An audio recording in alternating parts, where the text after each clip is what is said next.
केरल देश में एक मेधावी नामक राजा राज्य करते थे। शत्रुओं ने उनके देश पर चढ़ाई की। युद्ध में महाराज मारे गए। पति की मृत्यु के दुख में रानी भी उनके साथ सती हो गईं। राजा का इकलौता पुत्र चंद्रहास अभी 5-6 साल का ही था। दाई ने चुपके से उन्हें नगर से निकाला और कुंतलपुर ले गई। वह स्वामी भक्ता दाई मेहनत मजदूरी करके राजकुमार का पालन पोषण करने लगी। चंद्रहास बड़े ही सुंदर थे और बहुत सरल तथा विनयी थे। गांव के सभी स्त्री पुरुष ऐसे भोले सुंदर बालक से स्नेह करते थे। कहते हैं, जो अनाथ हो जाता है, जिसका कोई नहीं होता, उसके स्वयं भगवान होते हैं। उन्हीं की कृपा से एक दिन नारद जी घूमते हुए कुंतलपुर पहुंचे। बालक को एक शालग्राम की मूर्ति देकर नाम मंत्र बता गए। नन्हा बालक देवर्षि की कृपा से हरिभक्त हो गया। अब जिस समय वह अपने आप को भूलकर अपने कोमल कंठ से प्रभु गान करते हुए नृत्य करता, देखने वाले मुग्ध हो उठते। कुंतलपुर के राजा परम भगवद भक्त एवं संसार के विषय से पूरे विरक्त थे। विरक्त यानी भोग विलास से दूर रहने वाला। उनका कोई पुत्र नहीं था, केवल चंपक मालिनी नाम की एक कन्या थी। महर्षि गालव को राजा ने अपना गुरु बनाया था और गुरु के उपदेशानुसार वे भगवान के भजन में ही लगे रहते थे। राज्य का पूरा प्रबंध मंत्री धृष्ट बुद्धि करता था। मंत्री की अलग से भी बहुत बड़ी संपत्ति थी। राजा तो भगवत भक्ति में रहते थे, तो एक प्रकार से कुंतलपुर के शासक मंत्री धृष्ट बुद्धि ही थे। उनका मदन नाम का योग्य पुत्र था, जो उनकी राज कार्य में सहायता करता था। मंत्री धृष्ट बुद्धि की विषया नाम की एक अति सुंदर कन्या भी थी। मंत्री की रुचि केवल राज कार्य और धन एकत्र करने में ही थी, किंतु उनका पुत्र मदन भगवान भक्त था। वह साधु संतों की सेवा करता था। इसीलिए मंत्री के महल में जहाँ विलास तथा राग रंग चलता था, वहीं कभी कभी संत भी एकत्र हो जाते थे। भगवान की पावन कथा भी होती थी। इन कार्यों में रुचि न होने पर भी मंत्री धृष्ट बुद्धि अपने पुत्र के कारण कुछ न बोलते। एक दिन मंत्री के महल में ऋषि गण बैठे थे। भगवान की कथा हो रही थी। उसी समय सड़क पर भवन के सामने से भगवान नाम कीर्तन करते हुए चंद्रहास बालकों की मंडली के साथ निकले। बच्चों की अत्यंत मधुर कीर्तन ध्वनि सुनकर ऋषियों के कहने से मदन ने सबको वहीं बुला लिया। चंद्रहास के साथ बालक नाचने गाने लगे। मंत्री धृष्ट बुद्धि भी इसी समय वहां आ गए। मुनियों ने तेजस्वी बालक चंद्रहास को तन्मय होकर कीर्तन करते देखा तो वे मुग्ध हो गए। कीर्तन समाप्त होने पर स्नेहपूर्वक समीप बुलाकर ऋषियों ने उन्हें बैठा लिया और उनके शरीर के लक्षणों को देखने लगे। ऋषियों ने चंद्रहास के शारीरिक लक्षण देखकर धृष्ट बुद्धि से कहा, मंत्रिवर, तुम इस बालक का प्रेम पूर्वक पालन करो, इसे अपने घर रखो। यही तुम्हारी संपूर्ण संपत्ति का स्वामी तथा इस देश का नरेश होगा। एक अज्ञात कुलशील राह का भिखारी बालक मेरी संपत्ति का स्वामी होगा। यह बात धृष्ट बुद्धि के हृदय में तीर सी लगी। वे तो अपने लड़के को राजा बनाने का स्वप्न देख रहे थे। अब एक भिक्षुक सा लड़का उनकी सारी इच्छाओं को नष्ट कर दे, यह उन्हें सहन नहीं हो रहा था। उन्होंने किसी से कुछ कहा नहीं, पर सब लड़कों को मिठाई देने के बहाने घर के भीतर ले गया। मिठाई देकर दूसरे लड़कों को तो उन्होंने विदा कर दिया, केवल चंद्रहास को रोक लिया।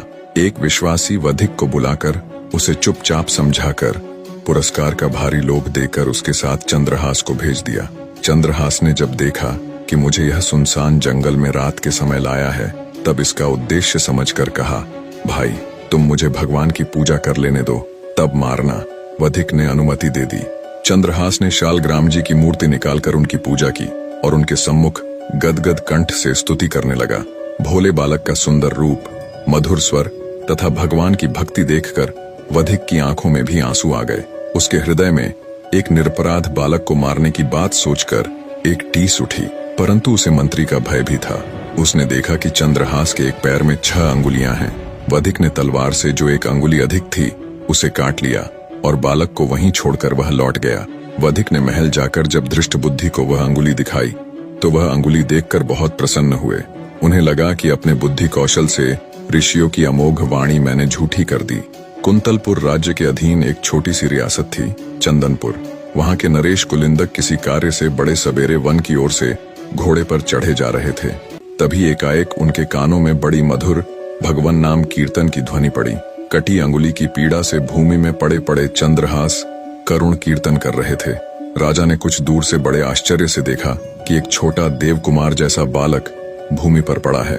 उसके चारों ओर अद्भुत प्रकाश फैला है। राजा की कोई संतान नहीं थी। उन्होंने सोचा, कि भगवान ने मेरे लिए ही यह वैष्णव देव कुमार भेजा है।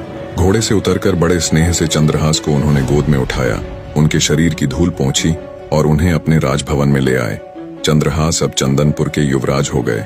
यज्ञोपवीत संस्कार होने के पश्चात गुरु के यहाँ रहकर उन्होंने वेद, वेदांग तथा शास्त्रों का अध्ययन किया। राजकुमार ने अस्त्र शस्त्र चलाना तथा नीति शास्त्र आदि सीखा। अपने सद्गुणों से वे राज परिवार के लिए प्राणों के समान प्रिय हो गए। समय बीतने के साथ राजकुमार चंद्रहास अब एक हट्टा कट्टा सुंदर नौजवान बन चुका था।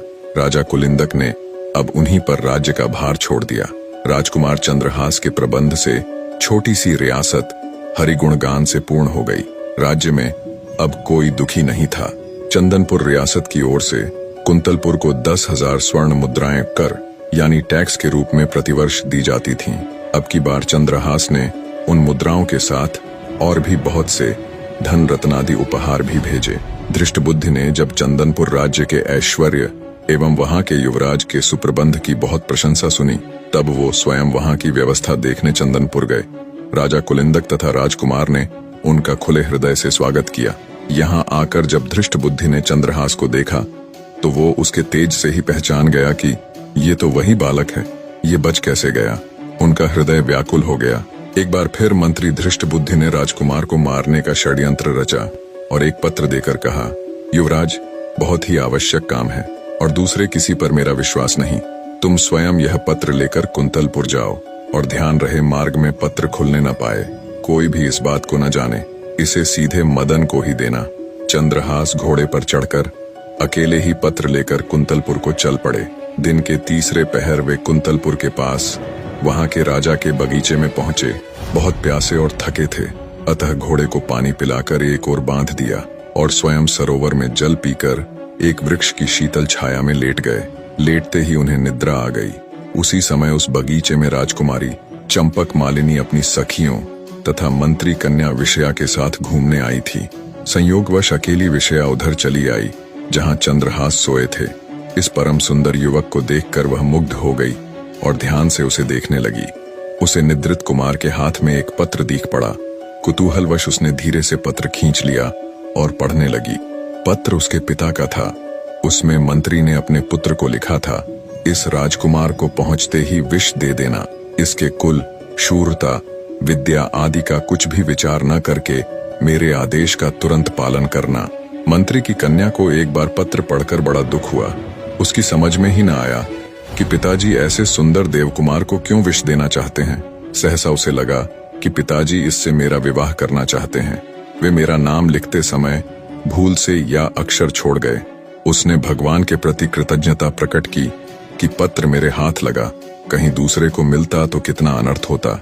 अपने नेत्र के काजल से उसने पत्र में विष के आगे उससे सटाकर या लिख दिया, जिससे विषया दे देना पढ़ा जाने लगा। पत्र को बंद करके निद्रित राजकुमार के हाथ में ज्यों का त्यों रखकर वह शीघ्रता से चली गई। चंद्रहास की जब निद्रा खुली तब वे शीघ्रता पूर्वक मंत्री के घर गए। मंत्री के पुत्र मदन ने पत्र देखा और ब्राह्मणों को बुलाकर उसी दिन गोधूली मुहूर्त में चंद्रहास से उन्होंने अपनी बहन का विवाह कर दिया। विवाह के समय कुंतलपुर नरेश स्वयं भी पधारे। चंद्रहास को देखकर उन्हें लगा कि मेरी कन्या के लिए भी यही योग्य वर है। उन्होंने चंदनपुर के इस युवराज की विद्या, बुद्धि, शूरता आदि की प्रशंसा बहुत सुन रखी थी। अब राजपुत्री का विवाह भी चंद्रहास से करने का उन्होंने निश्चय कर लिया। धृष्टबुद्धि 3 दिन बाद लौटे। वहां की स्थिति देखकर वे क्रोध के मारे पागल हो गए। उन्होंने सोचा, भले मेरी कन्या विधवा हो जाए, पर इस शत्रु का वध मैं अवश्य करा के रहूंगा। द्वेष से अंधे हुए हृदय की यही स्थिति होती है। अपने हृदय की बात मंत्री ने किसी से नहीं कही। नगर से बाहर पर्वत पर एक देवी का मंदिर था। धृष्टबुद्धि ने एक क्रूर वधिक को वहां यह समझाकर भेज दिया कि जो कोई देवी की पूजा करने आए उसे तुम मार डालना। मंत्री ने चंद्रहास को कहा कि अब तुम मेरे दामाद हो गए हो। हमारी कुल प्रथा के अनुसार शादी के बाद भवानी जी की पूजा की जाती है। मंत्री ने चंद्रहास को सायंकाल बिल्कुल अकेले जाकर देवी की पूजा करने का आदेश दिया। इधर कुंतलपुर नरेश के मन में वैराग्य हुआ। वो जल्द से जल्द अपनी पुत्री का विवाह चंद्रहास के साथ कराना चाहते थे। राजा ने मंत्री पुत्र मदन को बुलाकर कहा, बेटा, तुम्हारे बहनोई चंद्रहास बड़े सुयोग्य हैं। उन्हें भगवान ने ही यहाँ भेजा है। मैं आज ही उनके साथ राजकुमारी चंपक मालिनी का ब्याह कर देना चाहता हूँ। प्रातःकाल उन्हें सिंहासन पर बैठाकर मैं तपस्या करने वन चला जाऊंगा। तुम उन्हें तुरंत मेरे पास भेज दो। इधर राजकुमार चंद्रहास पूजा की सामग्री लिए मंदिर की ओर जा रहे थे। तभी मंत्री पुत्र मदन राजा का संदेश लिए बड़ी उमंग से उन्हें मार्ग में मिले। मदन ने पूजा का पात्र यह कहकर स्वयं ले लिया कि मैं देवी की पूजा कराता हूँ, आपको महाराज ने तुरंत बुलाया है। और चंद्रहास को उसने राजभवन भेज दिया। जिस मुहूर्त में धृष्ट बुद्धि ने चंद्रहास के वध की व्यवस्था की थी, उसी मुहूर्त में राजभवन में चंद्रहास का राजकुमारी के साथ विवाह हो रहा था। मंत्री पुत्र मदन जब पूजा का थाल लेकर देवी के मंदिर में पहुंचा, वधिक ने उसी समय उसका सिर काट डाला। धृष्ट बुद्धि को जब पता लगा कि चंद्रहास तो राजकुमारी से विवाह करके राजा हो गए, उनका राज्याभिषेक हो गया और मारा गया, मेरा पुत्र मदन, तब व्याकुल होकर वे देवी के मंदिर में दौड़े गए। पुत्र का शरीर देखते ही शोक के कारण उन्होंने तलवार निकालकर अपना सिर भी काट लिया। संयोगवश धृष्ट बुद्धि को उन्मत्त की भांति दौड़ते समय राजकुमार चंद्रहास ने देख लिया था। वे भी तुरंत अपना घोड़ा ले उसी दिशा में चल दिए जिधर कुछ समय पहले ही उसका ससुर मंत्री धृष्ट बुद्धि गया था। वे तनिक देर में ही मंदिर में आ गए। सारा माजरा समझ अपने लिए दो प्राणियों की मृत्यु देखकर चंद्रहास को बड़ा क्लेश हुआ।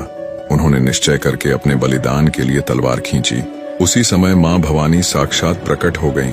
उन्होंने कहा, बेटा, यह धृष्ट बुद्धि बड़ा दुष्ट था और सदा तुझे मारने के प्रयत्न में लगा रहता था। इसका पुत्र मदन सज्जन और भगवत भक्त था, किंतु उसने तेरे विवाह के समय तुझे अपना शरीर दे डालने का संकल्प किया था, अतः वह भी इस प्रकार उड़न हुआ।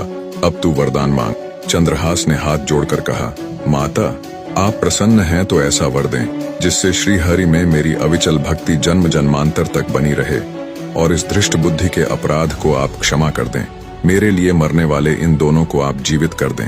देवी तथास्तु कहकर अंतर्ध्यान हो गई। धृष्ट बुद्धि और मदन तुरंत उठ खड़े हुए।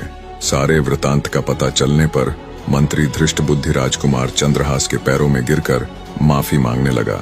राजकुमार चंद्रहास ने उन्हें उठाया और अपने हृदय से लगा लिया। मंत्री अब पूरी तरह बदलकर भगवान के परम भक्त हो गए। मदन तो भक्त था ही, उसने चंद्रहास का बड़ा आदर किया। सब मिलकर सानंद घर लौट आए। निष्कर्ष, माफी, दया और भक्ति जीवन के असली मूल्य हैं, जो इंसान को उसकी आंतरिक शक्तियों से जोड़ते हैं और उसे उन्नति की ओर ले जाते हैं। वीडियो पसंद आई हो तो लाइक जरूर करना। आप भी अगर मेरी तरह वीडियो बनाना सीखना चाहते हैं, ट्रू वर्ड्स चैनल को ज्वाइन करके ट्रू वर्ड्स परिवार का हिस्सा बने। धन्यवाद।